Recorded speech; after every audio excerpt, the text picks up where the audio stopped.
Mapagpalang araw po muli sa inyong lahat mga sir, mga madam. Ako po yung nagbabalik para pasilip po itong 2 hectares dito sa Tayog, Pangasinan. Ito po yung kanyang aerial view mga sir.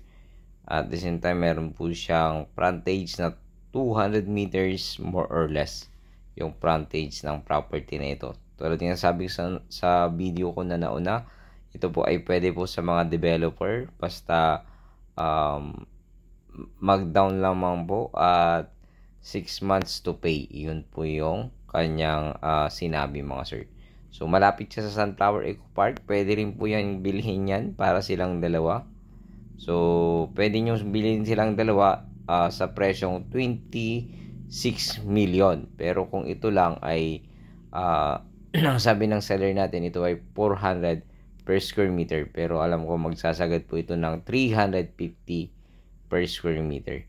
Yun po ang narinig ko na sabi niya nung kausap po ng ating contact dito sa property na ito mga sir. So, malapit po siya mismo sa Eco Park. So kung gusto nyong bilhin ito at yun nang sabay, pwede po mga sir. So at least 26 million. Mahal kasi yung Sunflower Eco Park nila kasi naka-poly fence na po kasi yun mga sir.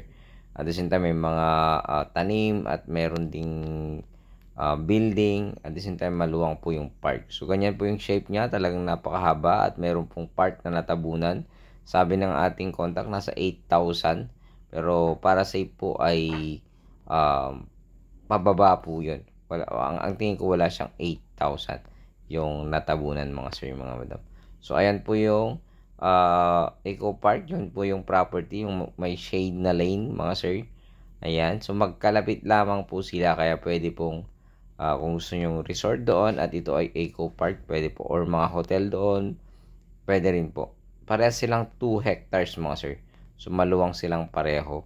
So yun lamang ay maganda naman dito kung ito po ay mabili nyong dalawa sana para po mas malaki yung inyong farm or yung paglalagyan ng inyong mga kung gusto nyong gawing business na tulad ng venue ng mga kasal, event center, ganon. Sa bagay yung Eco Park maluwang na po yan at ito maluwang din po, kaya pwede nyo rin pong bilhin ng each or magkahiwalay mga sir.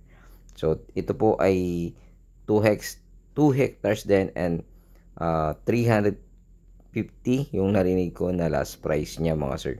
So malay nyo makatawad po kayo. Pero ang asking po nito ay 400 per square meter. Pero 350 po yung narinig ko na sabi ng ating seller na kanyang last price nung nag-uusap po sila sa phone na narinig ko mga sir. So titulado po ito, pangalan ng seller po natin, kaya wala pong extrajudicial settlement. So napakaganda po nito dahil napakahaba po. Pwede rin yung pong itong i-subdivide lahat kasi halos lahat ng nakapaligid dyan dito sa harap niya at dun malapit dun sa Eco Park ay na-subdivide na rin po.